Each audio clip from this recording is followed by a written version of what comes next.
Cory Monteith, your character Finn Hudson, graduated this year on Glee and enlisted in the Army. Ryan Murphy has said that the graduating cast members on the show are coming back next season. So, do you know in what capacity we'll see you next year now that Finn is no longer at McKinley? You will see Finn next year.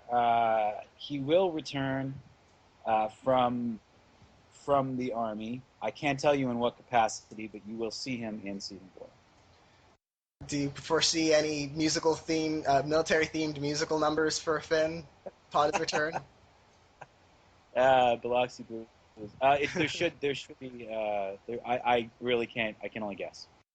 Yeah, I was thinking it was a missed opportunity. He should have had you join the Navy, because then he would have had the Village People right there. There you go. That would have been easy. Yeah.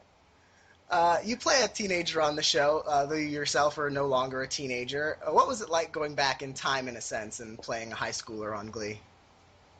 Yeah, great. I mean, it's always terrific to play a character that's younger than yourself. It kind of extends your own life in a strange way. So. Now, Finn Hudson's life is quite different from your own when you were a teenager. You had some tough experiences growing up. Does your own life experience give you a different perspective on Finn's high school experience, or on the teenage characters on Glee in general? Sure. Yeah. I mean, it can't not. My own life experience can't not give me perspective on what it is Finn Hudson goes through. It's with a different skill set and set of experiences that I kind of approach it. So it's yeah. The show's featured songs from a number of different musical styles. Has the show covered an artist or genre you found especially challenging? I mean, the whole world of musical theater is still, it was introduced to me by Glee, so musical theater in general is still the most unknown of the musical genres. But yeah, I'm getting better, so I know a lot more stuff now. So. What would you say is your most comfortable musical genre? What's in your wheelhouse, would you say? I'd say rock music. Any derivative of rock music is probably my most comfortable. Have you had a favorite performance on Glee since you've been playing Finn? It's tough. Personally, I don't know, but seeing Matt Morrison and Gwyneth Paltrow do Umbrella, that Umbrella mashup, that was an amazing number to be part of, for sure.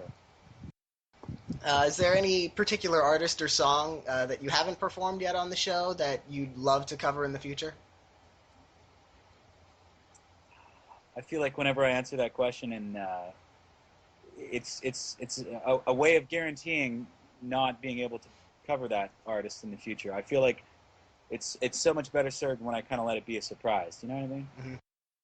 So, but you do have a secret wish list in the back of your head. You're thinking, oh, I'd love to play this song or sing this artist. Absolutely, but I can't tell you who it is, because it's like I have to hope secretly and plant clues sneakily, and hopefully that will precipitate my ability to do these songs on show. Glee has done well for itself over its first 3 seasons, both in terms of ratings, in terms of fans, and in terms of awards as well. It's won 6 Emmys to date, 4 Golden Globes, and a SAG Award, among others. What has the award experience been like for you as a member of the cast going to all these different events? Great. I mean, it's always incredible to see, the shows and the talent that we're, at these award shows with. It always blows my mind to think about this as just, a Fox pilot that started so humbly, a couple of years ago, and winning all these awards and stuff. So yeah, it's tremendous. It never gets old.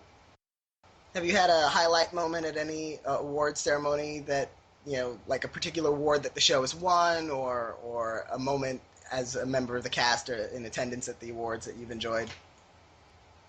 They all fall into that category. I mean, meeting heroes of mine at the SAG Awards last year, or sitting at the table, they put you really close to the stage when I think they're sure you're going to win the award or something, so you can kind of feel it in the room when you're 6 feet from the stage. You probably have a good shot at winning that year, and it's kind of an electricity, it's a very rare feeling. So it's good to have felt that. The show, one of its awards that it won was Best Ensemble at the SAG Awards in 2010. A lot of actors talk about how recognition from their peers in particular has a special significance to them. How about you? Was that especially satisfying to be honored with your cast by your fellow community of actors? Yeah, absolutely. I mean, it really matters coming from, a group of our peers who really kind of know what it takes to get there, and how difficult it is to produce, what it is that Glee is somehow produced, episode after episode. So it meant a lot. A lot of actors, especially when they win a SAG award, they recount their story about how they got their SAG card. Do you have any special recollection of how you got yours? I mean, I got my SAG card for Glee. It was my first project working in the United States. So I relocated from Canada, after working for several years in television there, and so it was kind of like a welcome to America present for me. So it was very cool. In addition to the show itself doing well, you've had a chance to be on the opposite end of the awards experience also. You've hosted a few awards ceremonies, including Teen Choice Awards and most recently the GLAAD Awards. How did those come about? Was it something you actively pursued or were you approached? How did you become the host of those? People asked me if I would do it. I mean, the GLAAD Awards, yeah, we had some people in common with the show, and they asked if I would do it, and of course I said yes. To it's such an amazing, GLAAD is such an amazing organization. Of course, I'd want to do that. And I love the idea of hosting award shows. So if anybody watching this wants me to host their award show, I'm the guy.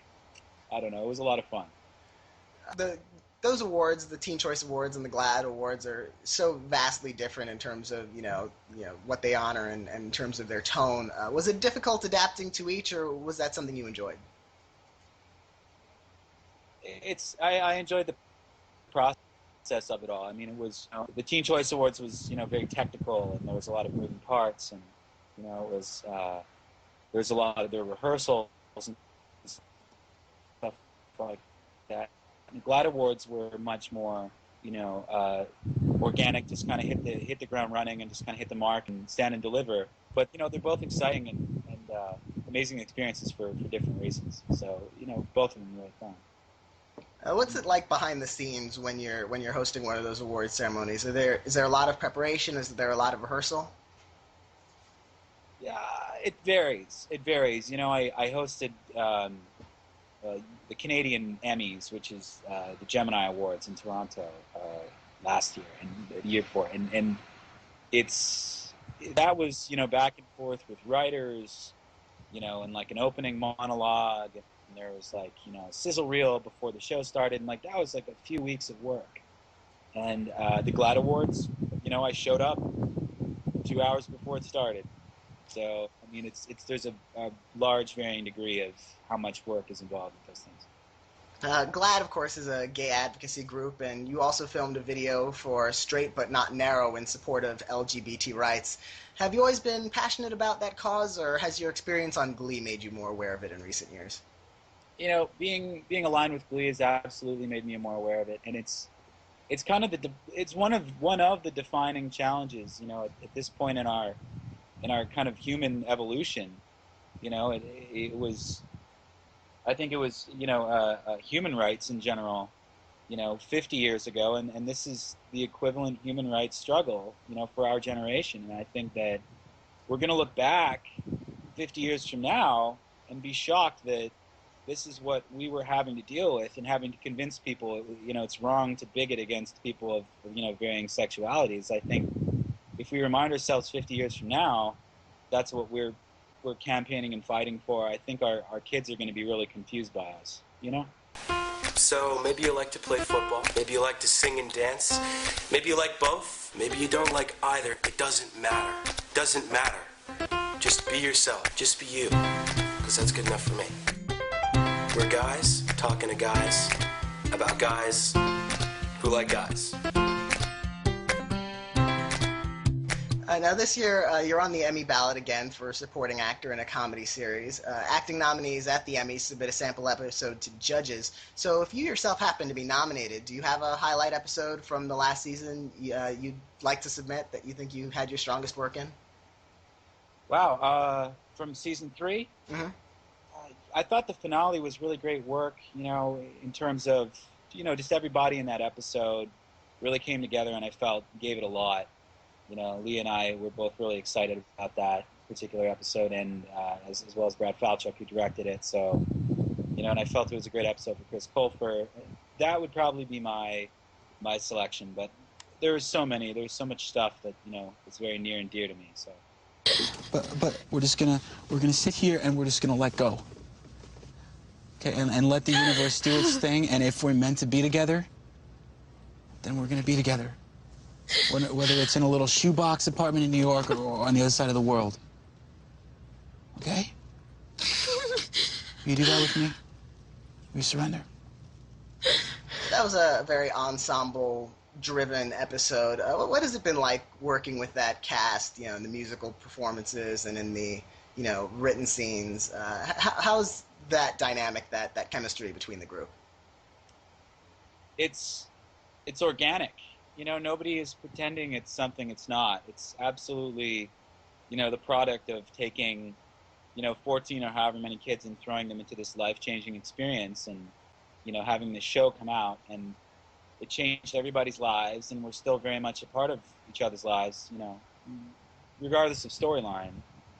And it's hard for us, it's impossible for us not to all be family, really. So it's very much the dynamic on and off set.